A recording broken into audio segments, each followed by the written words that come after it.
Di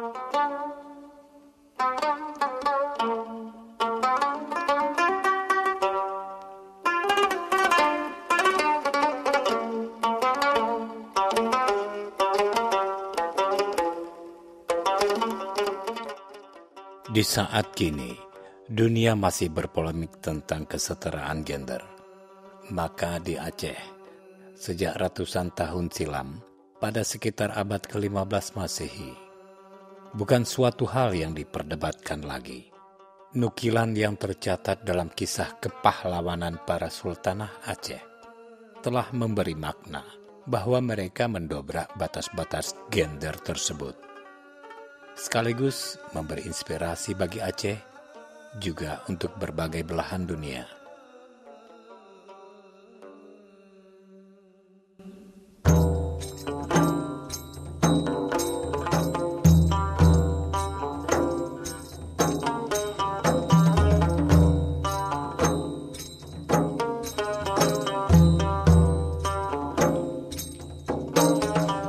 Aceh sebuah negeri di ujung pulau Sumatera yang merupakan tempat dimulainya penyebaran Islam pertama di Indonesia, juga memainkan peran penting dalam penyebaran Islam di Asia Tenggara.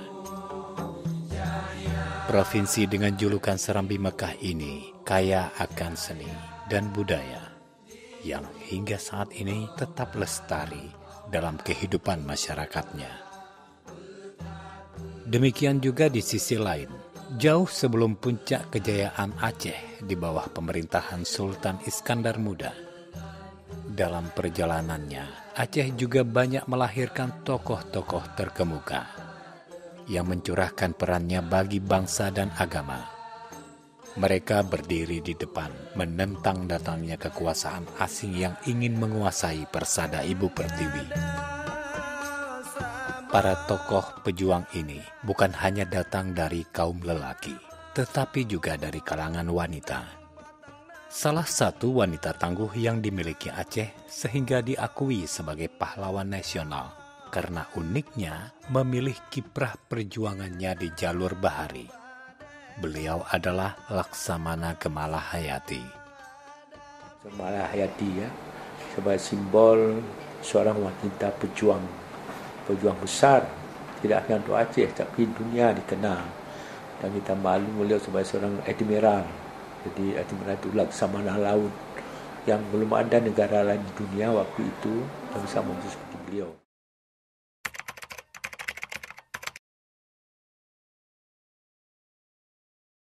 Sebenarnya waktu itu tidak ada yang namanya emansipasi, ya. Beliau sendiri mungkin saya yakin tidak kenal apa istilah dengan emansipasi, ya. Tetapi begitulah wanita Aceh, ya. Wanita Aceh dengan laki-laki Aceh itu tidak jauh berbeda. Makanya tidak heran kalau dikatakan oleh Zengraf, ditulis oleh Zengraf dalam bukunya yang berjudul Aceh. Kalau kita berperang dengan bangsa Aceh, kita tidak saja berperang dengan laki-laki, tidak saja berperang dengan orang tua, dengan wanita, dengan anak-anak, bahkan dengan rumput di pinggir jalan.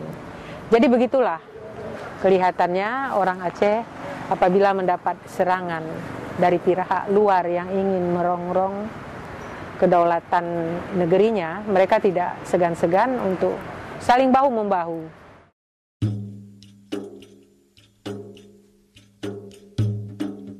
Kemala Hayati merupakan keturunan dari Sultan Ali Mugayyad Shah yang memimpin kerajaan Aceh Darussalam pada tahun 1511 hingga 1530 Masehi.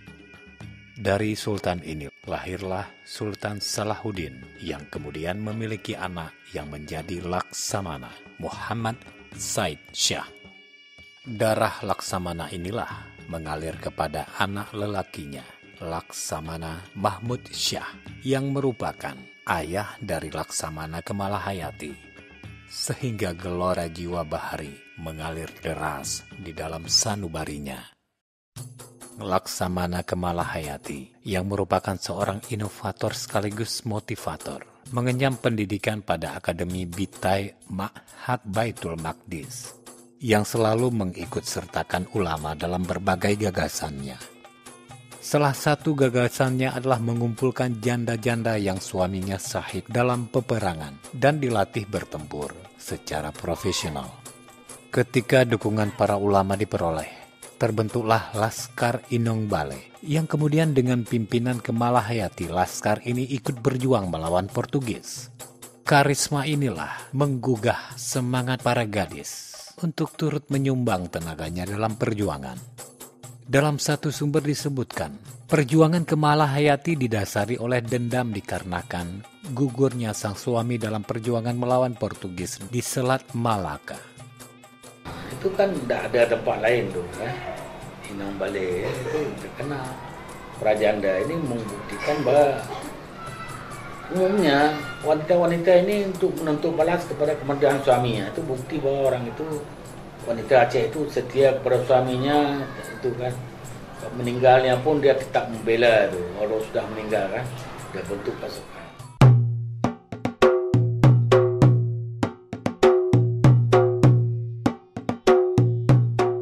Kisah kepahlawanan Kemalahayati dimulai ketika ia ingin melanjutkan niat balas dendamnya dengan cara mengajukan permohonan kepada Sultan Al-Mukamil untuk membentuk armada Aceh yang prajuritnya merupakan wanita-wanita janda yang kehilangan suaminya di pertempuran Teluk Haru. Mengingat bahwa Kemalahayati merupakan seorang prajurit yang cakap dari Akademi Militer, maka dengan senang hati Sultan mengabulkan permohonannya dan mengangkat Kemalahayati sebagai laksamana. Armada yang baru dibentuk ini diberi nama Armada Inong Bale. Dalam bahasa Indonesia artinya Armada Wanita Janda. Mereka mengambil Teluk Krung Raya sebagai pangkalan. Di sekitar inilah Laksamana Kemalahayati membangun benteng Inong Bale yang letaknya di perbukitan. Sekarang benteng tersebut masih bisa kita saksikan di Teluk Krung Raya, dekat pelabuhan Malahayati.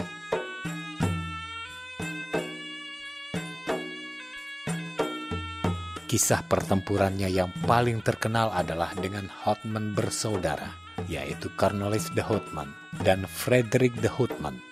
Cornelis bersaudara yang terkenal sangat kuat dalam berperang, dapat dihancurkan oleh armada Laksamana Kemalahayati.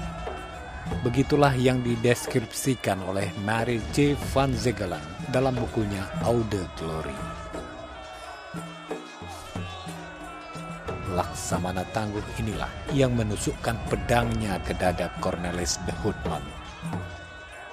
Tidak berapa lama sesudah peristiwa Cornelis de Houtman, 21 November 1600, datanglah Paulus van Carden dari Belanda yang melakukan rampasan dan menenggelamkan sebuah kapal dagang Aceh. Sayangnya kala itu, Kemalahayati dengan armadanya gagal menangkap rombongan tersebut. Pada 31 Juni 1601, Kemalahayati mendengar kabar kedatangan rombongan kapal Belanda di Aceh yang dipimpin Laksamana Jacob van Eyck. Kemalahayati memerintahkan armada Inong Bale menahan kapal-kapal Belanda tersebut.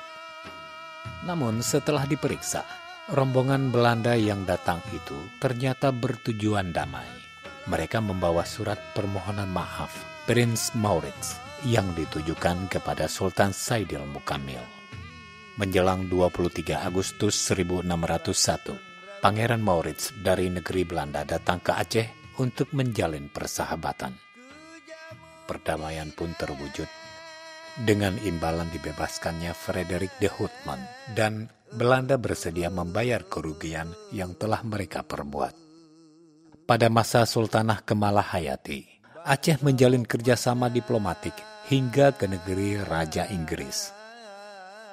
Malahayati disebut masih memimpin pasukan Aceh menghadapi armada Portugis di bawah Alfonso de Castro yang menyerbu Krung Raya Aceh pada Juni 1606. Sejumlah sumber sejarah menyebut Malahayati gugur dalam pertempuran melawan Portugis itu. di atas sebuah bukit di daerah Krunguraya, tepatnya di Desa Lamre, Kecamatan Masjid Raya, Kabupaten Aceh Besar, terdapat sebuah makam. Di sanalah jasad seorang Serikandi Aceh dimakamkan. Seorang laksamana militer perempuan pertama dan terhebat yang pernah dimiliki Kesultanan Aceh. Nama Laksamana Kemalahayati juga masuk dalam daftar 10 Best Women Warrior dan juga menjadi salah satu di 7 Warlord Women in History. Untuk mengenang segala perjuangan Laksamana Kemalahayati, sebuah serial bertajuk Laksamana Kemalahayati telah digarap dengan sutradara mantan Menteri Pemuda dan Olahraga Adiaksa Daud. Berbagai buku tentang biografinya pun telah beredar. Ada pula epos tentang dirinya yang ditulis oleh Endang Murdopo dalam novelnya Perempuan Kemala. Bahkan seorang penulis Belanda, Mary C. van Zuggelen, pernah menulis pujian-pujian untuk Laksamana ini dalam bukunya Vrouwelijke Admiraal Malahayati. Dan untuk mengabadikan nama dari sosok diplomat ulung, kini sekolah, perkampungan, kapal, pelabuhan, dan rumah sakit pun tak luput menggunakan nama Laksamana Kemalahayati agar tak hangus tergerus waktu. Tulisan dan film pun juga dapat menjadi media mengabadikan Kemalahayati sebagai Serikandi nasional yang patut kita banggakan. Hanya bangsa sendirilah yang dapat menghargai jasa para pendahulunya.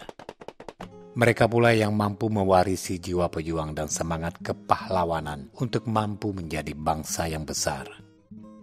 Perlu kiranya meneladani serta menumbuhkan jiwa dan semangat bahari dalam rangka membangun Republik Indonesia sebagai negara maritim yang kuat di Asia Tenggara, yang akan menjadi kebanggaan kita.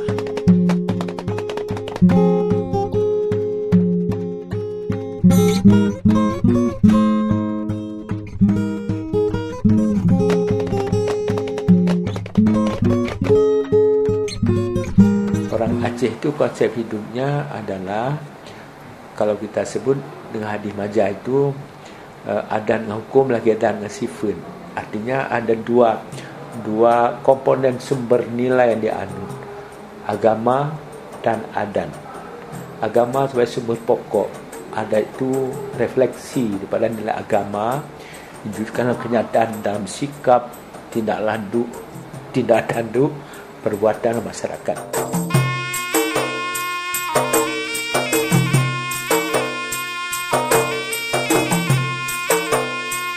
Generasi muda ya, supaya mampu mewarisi semangat seperti apa yang telah dilakukan oleh Malahayati demi kedaulatan negeri ini. Generasi muda itu harus mau belajar keras ya. Di samping itu juga harus mendalami agamanya, sehingga apa yang disebut dengan adat Aceh, budaya Aceh itu tidak pernah berseberangan dengan nilai-nilai agama.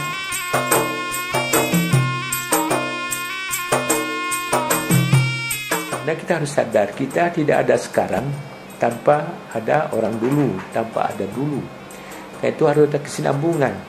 Yang dulu itu menjadi garis start kita, jadi sumber pembelajaran untuk apa yang harus kita tingkatkan.